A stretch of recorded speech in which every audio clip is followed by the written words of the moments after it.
யார் யாரோ வாழ்வீரே சிலுவையை கண்டீரோ, சிலுவைக்காய் பணி செய்ய வாரீரோ.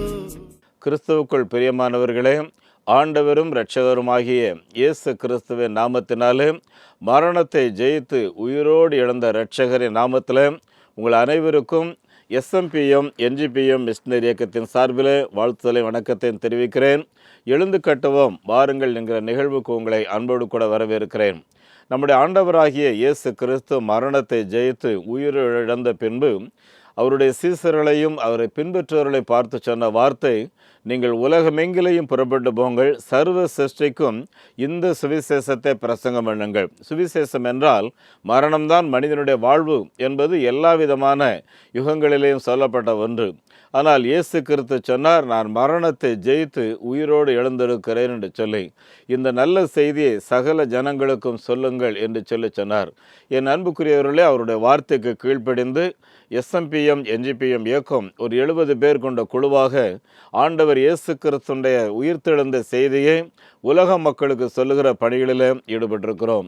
ஆண்டவரின் பெரிய கிருபையினாலே நாங்கள் எடுக்கிற இந்த ஜெபத்தின் மூலம் உங்களைப் போல அநேக தேவனுடைய பிள்ளைகளுடைய ஜெபம் ஆதரவின் மூலம் இதுவரையிலேயும் சுமார் 6112 பேர் திருமுழுக்கு மூலம் இயேசுவே இரட்சகர் என்று அறிக்கையிட்டிருக்கிறார்கள். சுமார் 598 கிராமங்களில் முதல் தலைமுறை கிறிஸ்தவர்களாக இயேசுவே ஆண்டவர் என்று சொல்லி ஆராதிக்கிறார்கள். அன்புக்குரியவர்களே, நம்முடைய பாரத தேசத்தில் இன்னும் 4 லட்சம் கிராமங்களில் ஆலயங்கள் கிடையாது. இந்தியா வாழ்வு பெற வேண்டும் என்றால் ஆலயம் ஒவ்வொரு கிராமத்திலேயும் தேவை. ஒரு தமிழ் பழமொழி சொல்வார்கள், ஆலயம் இல்லாத இடத்துல குடியிருக்க வேண்டாம் என்று சொல்லி. மங்களப்பட்டி என்கிற ஒரு கிராமத்துக்கு போயிருந்தேன். அங்கே ஒரு கிறிஸ்தவ தேவாலயம் சில ஆண்டு காலமாக ஆராதனை இல்லாதபடி பாலடைந்து கிடந்தது. அந்த ஊர் பெரியவர்கள் வந்தார்கள், அவர்கள் யாரும் கிறிஸ்தவர்கள் கிடையாது. ஆனால் என்னிடத்தில் வந்து சொன்ன வார்த்தை, ஐயா நீ பாஸ்டர், நீங்கள் வந்திருக்கிறீங்க, எங்கள் ஊரில் விளக்கு ஏற்றிட்டு போங்க. என்னைக்கு இந்த தேவாலயம் மூடப்பட்டதோ அந்த நாள் தொடக்கம் எங்கள் கிராமத்தில் ஏராளமான சாபக்கேடுகள். எங்களுடைய கிராமத்தில் விவசாயம் சரியில்லை, ஆடு மாடுகளில் விருத்தி கிடையாது, நிறைய குடும்பங்களில் விதவைகள் இருக்காங்க, பைத்தியம் பிடிச்சவங்க இருக்காங்க, எங்கள் கிராமத்தில் நிறைய தற்கொலைகள் நடக்குது, இதெல்லாம் தடுத்து உடனே நிறுத்தப்படணும்னு சொன்னேன். நான் சொன்னேன், ஐயா நீங்கள் எல்லோரும் இவ்வளோ வாஞ்சோடு இருக்கிறதுனால நிச்சயமாக செய்வோம், நீங்கள் என்ன செய்வீங்கன்னு கேட்டேன். உடனே கரண்ட் எடுத்துறதுக்கு நாங்கள் ஏற்பாடு பண்ணுறோன்னு சொன்னாங்க. என் அன்புக்குரிய ஆண்டோடைய பிள்ளைகளே, இப்படி நம்முடைய பாரத நாட்டிலே விளக்கு ஏற்றி வைப்பதற்கு, இந்திய கிராமங்கள் வாழ்வு பெறுவதற்கு, இந்தியர்கள் சொர்க்கம் வருவதற்கு, மேலே வானத்திலேயும் கீழே பூமியிலேயும் மனிதர்கள் ரட்சிக்கப்படும்படி இயேசு கிறிஸ்து நாமமே இல்லாதபடி வேறு நாமம் இல்லை என்று சொல்லி அப்போஸ்தலர் 4:32 எழுதியிருக்கிறது, 4:12 எழுதியிருக்கிறது. இந்த வசனத்தை நம்முடைய தேசத்தவர்களுக்கு சொல்லி வேகமாக இந்த நற்செய்தியை அறிவிக்கிற பணியிலே நாங்கள் ஈடுபட்டிருக்கிறோம். ஆண்டவரின் கிருபையினாலே இந்தியாவின் 24 மாநிலத்தில் சுமார் 197 மிஷனரிமார், 168 பணி மையங்களை அமைத்து 138 விதமான மக்கள் இனங்களுக்கு நற்செய்தி அறிவிக்கிறோம்.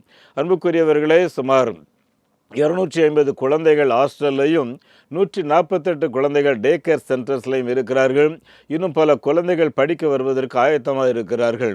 மணிப்பூர் கலவரத்தில் பாதிக்கப்பட்ட பல விசுவாசிகள் இன்னும் காட்டுக்குள்ளே தான் இருக்கிறார்கள். ஆகவே அந்த விசுவாசிகளுடைய குழந்தைகளுடைய படிப்பு வீணாகக்கூடாது என்று சொல்லி குழந்தைகளுக்காக ஒரு விடுதி ஆரம்பித்து அந்த குழந்தைகளை ஆங்கில வழி பள்ளியிலே படிக்க வைத்திருக்கிறோம். 58 குழந்தைகள் இந்த விடுதியிலே தங்கியிருக்கிறார்கள். அன்புக்குரியவர்களே, SMPM இயக்கத்திற்கு நிறைய பொருளாதார தேவைகள் உண்டு. ஒரு மாதத்துக்கு 25 லட்சம் ரூபாய் தேவை. ஆண்டவரிடத்தில் ஒவ்வொரு நாள் அதிகாலையில் 4:30 மணிக்கு கர்த்தருடைய பிள்ளைகளாக நாங்கள் ஜெபம் பண்ணுகிறோம். இந்த ஜெபத்தை கேட்ட ஆண்டவர் இந்த வார்த்தைகளை கேட்கிற உங்களைப் போல பல தேவனுடைய பிள்ளைகளை எழுப்பி இந்த ஊழியங்களை நடத்தி வருகிறார். ஏராளமான மிஷனரிகளுடைய அப்ளிகேஷன்ஸ் கையில் இருக்குது. நிறைய குழந்தைகள் படிக்க வரோன்னு சொல்கிறாங்க. ஆலயம் கட்டுவதற்கு 85 கிராமங்களில் இடம் ரெடியாக இருக்குது. அன்புக்குரியவர்களே, உங்களை போன்ற தேவனுடைய பிள்ளைகள் எழும்பி உங்களுடைய குடும்ப சொத்தை பிரிக்கும்போது, ரிட்டையர்ட் ஆகும்போது, அருமையானவர்களே, ஒரு ஆலயத்தை கிராமத்தில் கட்டுங்க. உங்கள் வசதிக்கு ஏற்ப நாங்கள் அந்த ஆலயங்களை கட்டுகிறோம். அருமையானவர்களே, இந்த ஆலயங்களை 3 மாதத்துக்குள்ளே கட்டி எங்கே கட்டியிருக்கிறோம் வாங்க பிரதிஷ்டைக்குன்னு சொல்லுவோம். அருமையானவர்களே, இந்த வாரத்தில் கூட நேபாளில் ஒரு ஆலய பிரதிஷ்டை, அடுத்த வாரத்தில் பஞ்சாபில் 4 ஆலய பிரதிஷ்டை என்று சொல்லி இருக்கிறது. அன்புக்குரியவர்களே, உங்களுடைய பணங்கள் 100% பரிசுத்தமாக, அருமையானவர்களே, அது தேவை நேர்ந்த இடத்துக்கு பயன்படுத்தப்படும். அது மாத்திரமல்ல, ஆலயம் கட்டுகிற விஷயத்தில் உள்ளூர் மக்களுடைய உதவிகளை கேட்கிறோம். இரும்பு வாங்கி தாருங்கள், செங்கல் வாங்கி தாருங்கள், ஜன்னல் வாங்கி தாருங்கள்னு சொல்லி கேட்குறோம். நிலங்களை நீங்களே தாங்கன்னு சொல்லி கேட்குறோம். ஏன் அப்படின்னா, அவங்களே கொடுத்த ஆலயத்தை கட்டினா தான் அவங்க பராமரிப்பாங்க. அருமைக்குரியவர்களே, ஆகவே இந்த ஆலயம் கட்டுவதற்கு நம்ம எல்லாரும் சேர்ந்துட்டோம்னா நிச்சயமாக இந்த ஆண்டில் 100 கிராமத்தில் ஆலயங்கள் கட்ட முடியும். பார்த்துக்குங்க, நீங்களும் ஜெபித்து கொள்ளுங்கள். அதோடு கூட மிஷினரிகள் இந்த ஆண்டில் இன்னொரு 100 மிஷினரிகளை எடுத்து அனுப்பணும். பார்த்துக்குங்க, ஒரு மிஷினரி அனுப்புறதுக்கு 3000 ரூபாய் தேவை. அதே போல் ஆதிவாசி குழந்தைகள் இன்னொரு 100 குழந்தைகளாவது நம்ம எடுத்து படிக்க வைக்கணும். அன்புக்குரியவர்களே, கல்வி நம்ம எந்த அளவுக்கு நம்ம நாட்டு மக்களுக்கு கொடுக்குறோமோ அந்த அளவுக்கு தான் நம்ம நாட்டில் இருக்கிற மூடத்தனம் ஒழியும், துன்மார்க்கம் ஒழியும். ஒரு கல்வியாளர் சொல்கிறாரு, கல்வி கற்றானா சிறைச்சாலைக்கு இடமே வேலையே இருக்காது, சிறைச்சாலையெல்லாம் மூட வேண்டிய இருக்கும்னு சொல்கிறார். அப்படின்னா அன்புக்குரியவர்களே, நம்முடைய ஆண்டவராகிய இயேசு கிறிஸ்து நன்மை செய்கிறவராக சுற்றி தெரிந்தார் என்று வேதத்தில் வாசிக்கிறோம். நாமும் நம்மால் ஏன நன்மைகளை நம்முடைய பாரத நாட்டுக்கு செய்து இந்தியாவின் கிராமங்களை நாம் வாழ வைப்போம்.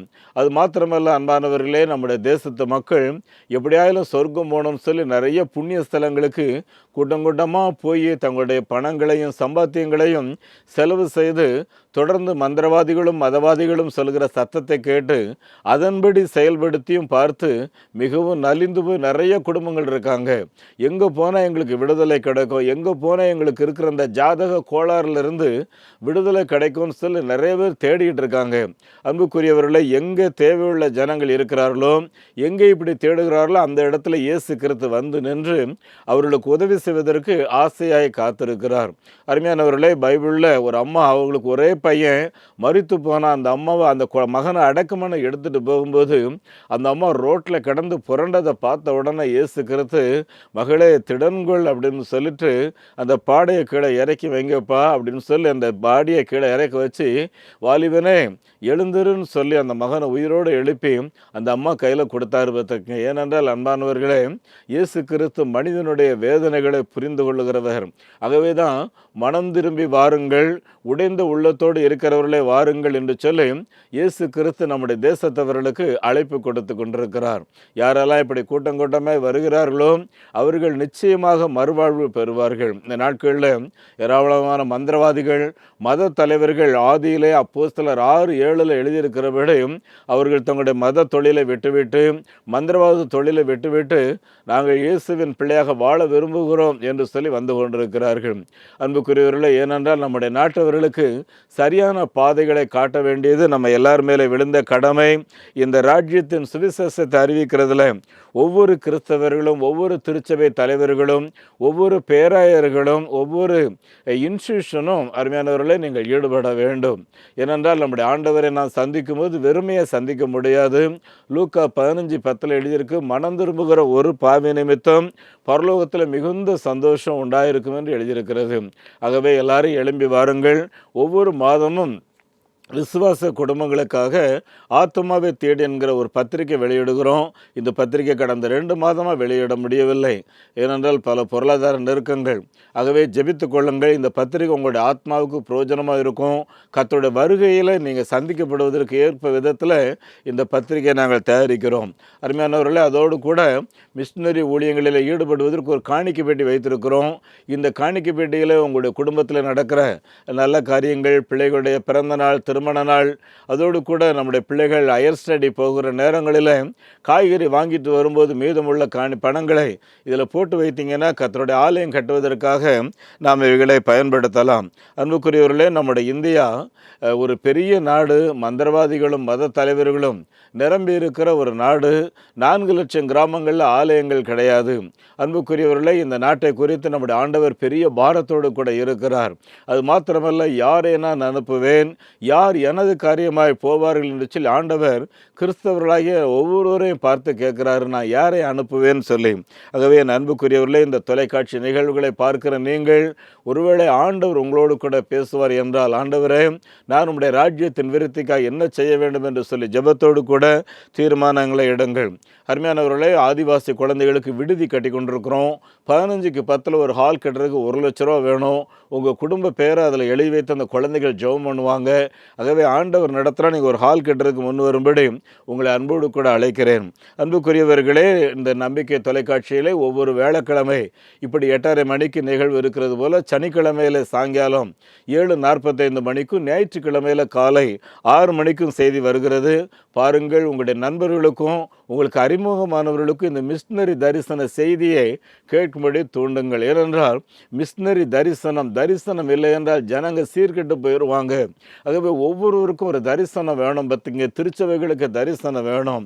அன்புக்குரிய போதகர்களே, நம்முடைய திருச்சபை தரிசனம் வருவதற்கு, இந்த செய்திகளை கேட்பதற்கு நீங்கள் அவர்களுக்கு ஊக்கம் கொடுக்கும்படி உங்களை நான் அன்போடு கூட கேட்டுக்கொள்கிறேன். இந்த ஊழியத்தை ஆதரிக்கிறதற்கு உங்களுடைய வங்கி எண்ணை குறித்து வைத்துக் கொள்ளுங்கள். நெகேமியா New Generation Partaker Movement, State Bank of India, account number 42 17 80 20 691, IFSC code SPIN 0061767. அதே போல் Salvation Mission Partaker Movement SMPM, South Indian Bank 0886073 0000169, IFSC code SIPL 000086. எங்களுடைய ஃபோன் நம்பர் 90 43 86 7550 94443 7550. அருமையானவர்களே, இந்த நாளில் உங்களோடு கூட பகிர்ந்து கொள்ளும்படி எடுத்து வைத்திருக்கிற கர்த்தருடைய வார்த்தை, நம்முடைய விசுவாச வாழ்வு ஒரு சமூக தாக்கத்தை உண்டு பண்ண முடியுமா? அன்புக்குரியவர்களே, கிறிஸ்தவர்கள் என்றாலே விசுவாசிகள் என்று பெயர். இந்த விசுவாச வாழ்க்கை ஒரு சோசியல் இம்பேக்டை ஏற்படுத்த வேண்டும், ஒரு அதிர்வுகளை ஏற்படுத்த வேண்டும் என்று சொல்லி ஆண்டவர் விரும்புகிறார். ஏனென்றால் நம்முடைய ஆண்டவராகிய இயேசு கிறிஸ்து லூக்கா 7வது அதிகாரம் 9வது வசனத்தில் ஒரு 100க்கு அதிபதி, இவன் ரோமானியன், இவன் எபிரேயன் கிடையாது, கிறிஸ்தவனும் கிடையாது. ஆனால் இந்த எபிரேயன் இயேசு கிறிஸ்துவை பற்றிய விசுவாசத்தில் அதிக துணிவோடு கூட இருக்கிறான். அது மாத்திரமல்ல, அவனுடைய வீட்டில் ஒரு வேலைக்காரன் சுகவீனமாக இருக்கும்போது இயேசு கிறிஸ்துவனிடத்தில் உதவி கேட்கிறான்.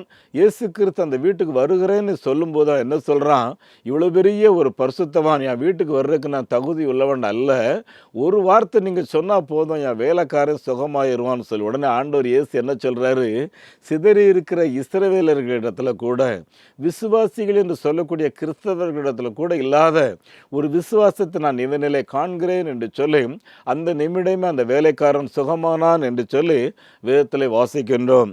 அருமையானவர்களே, யோவான் 10வது அதிகாரத்தின் 16வது வசனத்தில் நம்முடைய ஆண்டவர் சொல்லும்போது, இந்த மந்தையில் இல்லாத அநேக ஆடுகள் வெளியே இருக்கிறது, ஆகவே வெளியே இருக்கிறவைகளையும் இந்த மந்தைக்குள்ளாய் நான் கொண்டு வர வேண்டும், ஏனென்றால் அவைகளும் என் சத்தத்தை கேட்கின்றன என்று சொல்லுகிறார். யோவான் 12வது அதிகாரத்தில் 20வது வசனத்தை எடுத்துக்கொள்வீர்கள் என்றால், கிரேக்கர்கள் அன்றைக்கு இருந்த அந்திரேயாவினிடத்தில் வந்து, ஐயா நாங்கள் இயேசுவை பார்க்க வேண்டும்னு சொல்லி சொல்கிறாங்க. கிரேக்கர்கள் ரொம்ப தத்துவ ஞானிகள், அறிவு மிகுந்தவங்க, வசதியில் குறைவானவங்களே கிடையாது. ஆனால் அவங்களுக்கு ஒரு தேவை இருக்குது, ஒரு ஆன்மீக தேவை இருக்குது, ஒரு சமாதானம் வேணும்.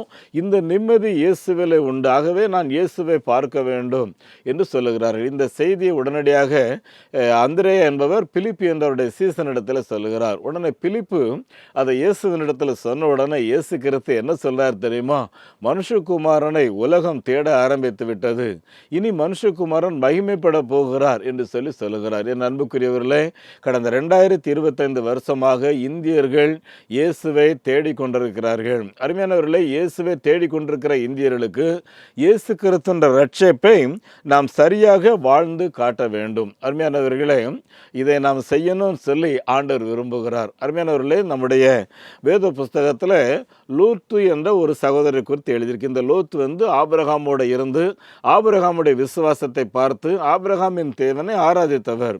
ஒரு கால காலகட்டத்தில் இவரும் ஆபிரகாமும் பிரிந்து விடுகிறார்கள். சோதோம் கோமோராவில் வாழுகிறார். உங்கள் எல்லாருக்கும் தெரியும். நல்ல ஒரு தெய்வ பக்தி அவரை குறித்து பைபிள் என்ன எழுதியிருக்குன்னா, நல்ல ஒரு பக்திமான், நீதிமான். ஆனால் என்ன பிரயோஜனம்?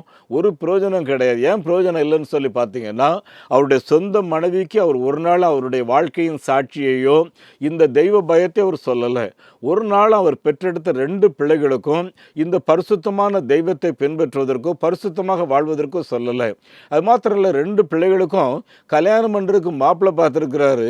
அந்த மாப்பிள்ளைகளும் பரிசுத்தமான இடத்திலிருந்து அவர் தெரிந்தெடுத்ததாக சரித்திரம் சொல்லவில்லை. அன்புக்குரியவர்களே, ஆகவே அழிந்து போனார். பார்த்துக்கிங்க, சரித்திரத்தில் சாபக்கேடான நிலைமைக்கு போனார். ஆகவே ஒன்றை கவனித்துக் கொள்ளுங்கள் கிறிஸ்தவர்களே, நாம் வாழுகிற இந்த கிறிஸ்தவ வாழ்க்கை என்பது ஒரு அதிர்வுகளை உண்டு பண்ண வேண்டும். ஆபிரகாம் லோத்துக்காக ஜெபம் பண்றாரு. சோதோம் கோமோரா அழிய போகுதுன்னு சொல்லும்போது ஆபிரகாம் ஜெபம் பண்ணும்போது 50, 40, 30ன்னு கேட்டவர் கடைசியில் 10 வந்ததுக்கப்புறம் நிறுத்திக்கிட்டார். காரணம் என்னன்னா, இந்த லோத்து இங்கிருந்து போகும்போது 4 பேர் 2 பிள்ளைகளுக்கு கல்யாணம் பண்ணியிருப்பார், குழந்தைகளை பெற்று எடுத்திருப்பார், அட்லீஸ்ட் வேலைக்காரங்க இருப்பாங்க, இவங்களுக்கெல்லாம் சத்தியத்தை சொல்லி இருப்பார், ஒரு 10 பேரையாவது விசுவாசி ஆக்கியிருப்பாருன்னு சொல்லி ஆபிரகாமுடைய எதிர்பார்ப்பு இருந்துச்சு. 10 பேர் கூட விசுவாசி இல்லாத இவன் ஒரு விசுவாசியா ஒரு பரிசுத்தவனா வாழ்ந்து என்ன பிரயோஜனம்? இதற்கு மேலே நான் ஜெபம் பண்ண மாட்டேன்னு சொல்லி ஆபிரகாம் அந்த ஜெபத்தை அதோடு கூட நிறுத்தி கொள்ளுகிறார். என் அன்புக்குரிய ஆண்டுடைய பிள்ளைகளே, நாமும் தேவனுடைய பிள்ளைகள் என்று சொல்லிக் கொள்கிறோம். இது பிரயோஜனமானவர்களாக நம்முடைய சொந்த குடும்பத்தை, நம்முடைய மருமக்களை அன்புக்குரியவர்களே தேவனுடைய வழியில் நடத்துகிறதுல நம்முடைய பிரதான நோக்கம் என்ன, நம்முடைய முயற்சி என்ன அப்படிங்கிறத சற்று யோசித்து பார்ப்போம். என் அன்பானவர்களே, நம்முடைய இந்தியாவை பொறுத்தவரையிலையும் பன்முக சிந்தை உள்ள நாடு, பல்வேறு வழிபாடு உள்ள நாடு. இந்த நாட்டில் இருக்கிற ஜனங்கள் மத ரீதியாக ஒரு வெறி அவர்களுக்காக உண்டாகி விடக்கூடாது என்பதில் ஆண்டவர் ரொம்ப கருத்தாக இருக்கிறாரு. காரணம் என்னன்னு சொன்னீங்கன்னா, அவருடைய சாயலில் தான் இந்தியாவில் இருக்கிறவங்களும் படைக்கப்பட்டிருக்காங்க. அவருடைய ஆவி தான் இந்தியாவில் இருக்கிறவங்ககிட்ட இருக்குது. ஆகவே தான் எல்லாரும் மனம் திரும்ப வேண்டும் என்று சொல்லி இயேசு கிறிஸ்து காத்திருக்கிறார். அருமையானவர்களே, இந்தியாவில் முதல் சிப்பாய் கலவரம் உருவாச்சு. இது எதுக்குன்னா, வேலூரில் சிப்பாய்கள் அந்த துப்பாக்கி குண்டை பயன்படுத்தினார்கள். அந்த குண்டில் அருமையானவர்களே இந்த மாட்டினுடைய கொழுப்பு தடவப்பட்டிருக்கிறது என்கிற ஒரு வதந்தி பரவிடுச்சு. உடனே இங்கிலாந்திலிருந்து என்ன ஆர்டர் வந்துச்சு தெரியுமா? இந்தியர்களுக்கு இப்படி ஒரு உணர்வை தூண்டுற ஒரு காரியம் இருக்குன்னா உடனடியாக அந்த எல்லா குண்டுகளை அகற்றி விடுங்கள் என்று சொல்லி.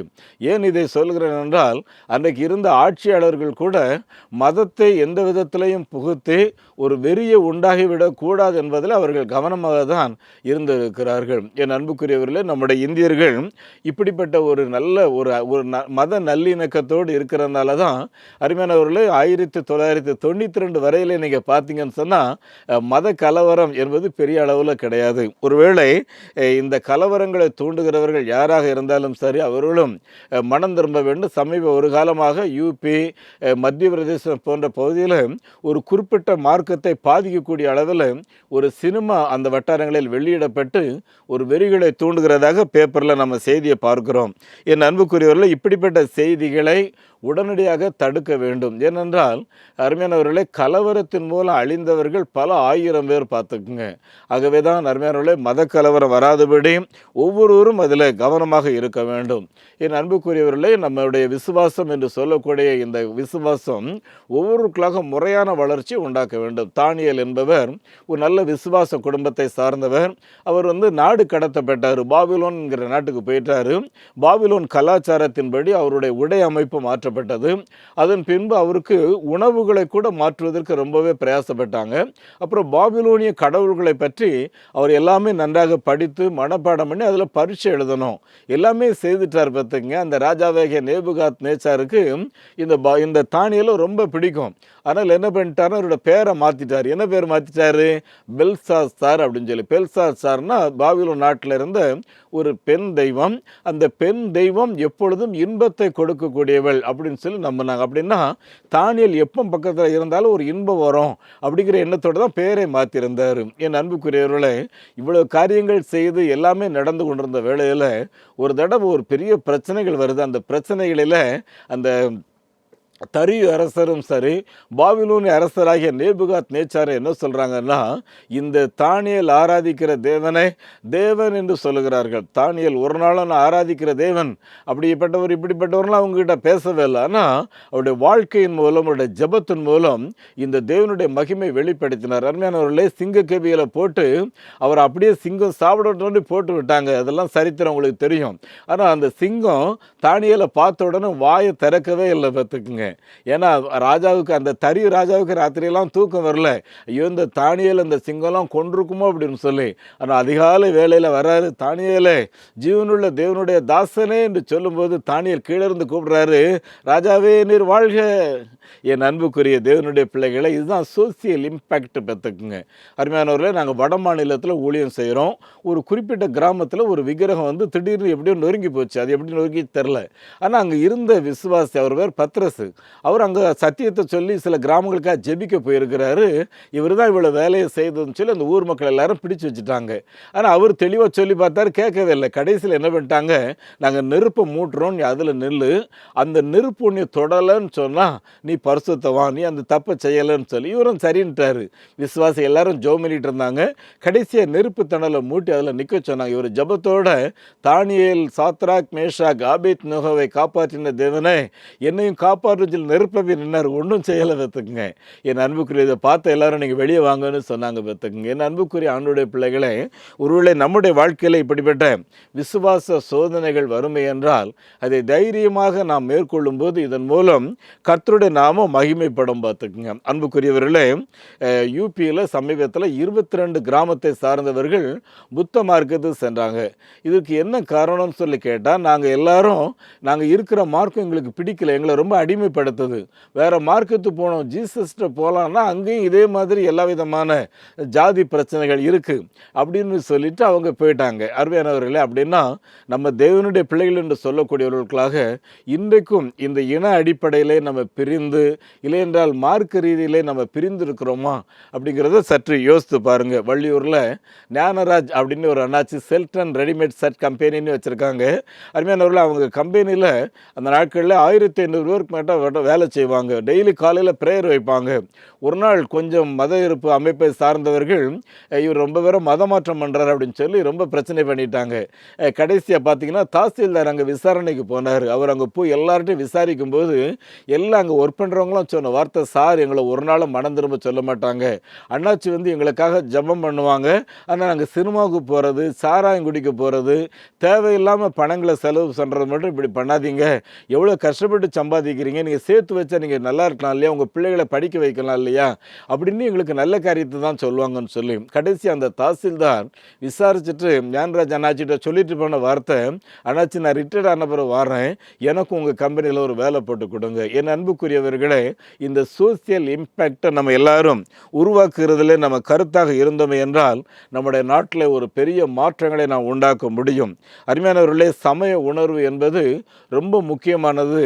ஆனால் அதை ஒரு நாளும் தூண்டி விடுகிறவர்களாக நம்ம வெளியே வரக்கூடாது. ஆகவே கிறிஸ்தவர்களாகிய நாம் இந்த சமய ஆச்சாரியங்கள்னு சொல்லுவாங்கல்ல, ஐதீகங்கள், நாள் பார்க்கறது, ஜோசியம் பார்க்கறது, இந்த மாதிரி காரியத்திலேருந்துலாம் வெளியே வந்தோம்னா கிறிஸ்தவர்களுக்கு 7 நாளும் நல்ல நாள் அப்படின்னு சொல்லி பேசுவாங்க. கற்றுக்குங்க அன்புக்குரிய, 7 நாளும் நல்ல நாள், 7ஆவது நாள் ஓய்வு நாள். அன்னைக்கு மட்டும் என்ன பண்ணுவோம், ஆராதனைக்கு போவோம், கர்த்தரை துதிக்கிற காரியத்தில் மட்டும் ஈடுபடுவோம். அன்னைக்கு நம்ம கல்யாணம் வைக்க மாட்டோம், அன்னைக்கு வீடு பிரவேசம் வைக்க மாட்டோம் பார்த்துடுங்க. ஏன்னா கிறிஸ்தவர்களுக்கும் மற்றவர்களுக்கும் இது ஒரு வித்தியாசத்தை உண்டு பண்ணுறக்காக தான் ஆண்டவர் வந்து ஓய்வு நாளை உண்டாக்கி வைத்தார். இதை நம்ம எப்படி ஃபாலோ பண்ணுறோம் அப்படிங்கிறத யோசித்து பாருங்கள். அருமையானவர்களே, ஆபிரகாமை ஆண்டவர் தெரிந்து கொள்ளும்போது உனக்குள்ள பூமியில் உள்ள சகல ஜனங்களும் ஆசீர்வதிக்கப்படுவாங்க. அருமையானவர்கள், நீங்கள் ஒரு கிராமத்தில் இருக்கிறீங்கன்னா உங்கள் மூலம் உங்கள் வட்டாரத்தில் இருக்கிற ஒவ்வொரு குடும்பமும் ஆசீர்வதிக்கப்படணும். மாறா அந்த கிராமத்தில் இருக்கிறவங்களோட மோசமான குணத்தோட, குடி பழக்கத்தோட, 2 பொண்டாட்டியோட இருந்தால் எப்படிங்க மகிமைப்படும்? அன்புக்குரியவர்கள், நாம் எல்லா விதத்திலையும் மாதிரியாக இருக்க வேண்டும், நன்மை செய்கிறவர்களாக இருக்க வேண்டும். மதர் தெரசா பற்றி உங்களில் பலருக்கு தெரியும் பார்த்துக்குங்க.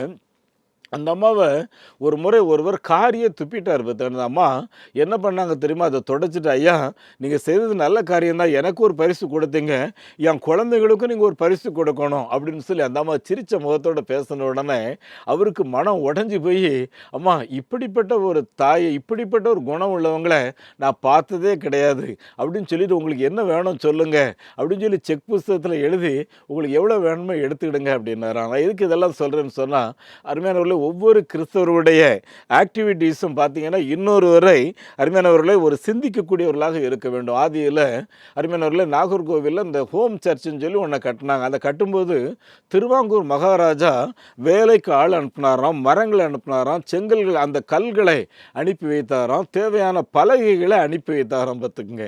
அதே போல் தஞ்சாவூரில் நீங்கள் பாருங்கள், சரபோஜி மன்னர் தஞ்சாவூர் வாசலையே அன்றைக்கு இருந்த கிறிஸ்டியன் ஸ்வாட்ஸ் மன்னர் மிஷினரி ஆராதிக்கிறதுக்கு ஒரு பிரம்மாண்டமான ஆலயத்தை அவர் தான் கட்டி கொடுத்துருக்கிறார். நான் அந்த புல்பீட்டில் நின்று பிரசங்கம் பண்ணியிருக்கேன். அப்போ என்கிட்ட சொன்னாங்க, இந்த புல்பீட் இந்த பிரசங்க பீடம் தஞ்சாவூர் மன்னர் சரபோஜி அரசர் என்பவர் கிறிஸ்டியன் ஸ்வாட்ஸ் என்ற மிஷினரிக்காக கட்டி கொடுத்ததுன்னு சொல்லி. அப்படின்னா அருமையானவர்கள், இன்னைக்கு இருக்கிற நம்ம எப்படிப்பட்ட சோசியல் இம்பேக்டை நம்ம ஏற்படுத்துகிறோம் அப்படின்னு சொல்லி யோசித்து பாருங்க. அருமையானவர்களே, மத்தேயு 5வது அதிகாரம் 16வது வசனத்தில் எழுதியிருக்கு, இவ்விதமாய் மனுஷர்கள் உங்களுடைய நற்கிரியைகளை கண்டு பரலோகத்தில் இருக்கிற உங்களுடைய தேவனை மகிமைப்படுத்த கடவர்கள். ஆகவே அருமையானவர்களே, மனிதர்களாகிய நம்முடைய நற்கிரியைகளை கண்டு, கிறிஸ்தவர்களாகிய நம்முடைய நல்ல காரியங்களை கண்டு இந்த பூமியில் இருக்கிற ஒவ்வொருவரும் நாம் ஆராதிக்கிற தேவனை மகிமைப்படுத்த வேண்டும். பார்த்துக்குங்க. அருமையானவர்களே, மகாராஷ்டிராவில் பாவுரா என்ற ஒரு மக்கள் மத்தியில் நாங்கள் மிஷினரி ஊழியத்தை செய்கிறோம். அங்கே ஒருவர் ஒரு நாள் ரொம்ப அந்த கோபத்தோடு மிஷினரி அப்படியே கையை பிடிச்சி இழுத்துட்டு போனார். என்னன்னா அந்த ஊரில் அந்த பிள்ளைக்கு ஒரு அசுத்தாவி, இதில் எப்படி விடுதலை கிடைக்கும் அப்படின்னு சொல்லிட்டு தான் அதை கூட்டு போனார். அங்கே போனால் அந்த பிள்ளையை சங்கிலியில் கட்டி வச்சுருக்காங்க. ஒரு 18 வயசு இருக்கும். ஐயா, ஏன் இப்படி கட்டி வச்சுருக்கீங்க? இவன் மேலே ஒரு அசுத்தாவி, மந்திரவாதி சொன்னார் இப்படி கட்டி வைங்க, அந்த பொல்லாதாவி ஓடிடும்னு சொன்னார், கட்டி வச்சுருக்கோம். இவன் இப்படி கிடக்கிற பார்த்து என் மனைவி வேற ஒருத்தரும் கூட போயிட்டான். ஆகவே இந்த பிள்ளைக்கு எல்லாம் நான் தான் செய்கிறேன், நீ இயேசு விடுவிப்பாருன்னு சொன்னியே, இந்த குழந்தைக்கு ஒரு விடுதலை கிடைக்குமா?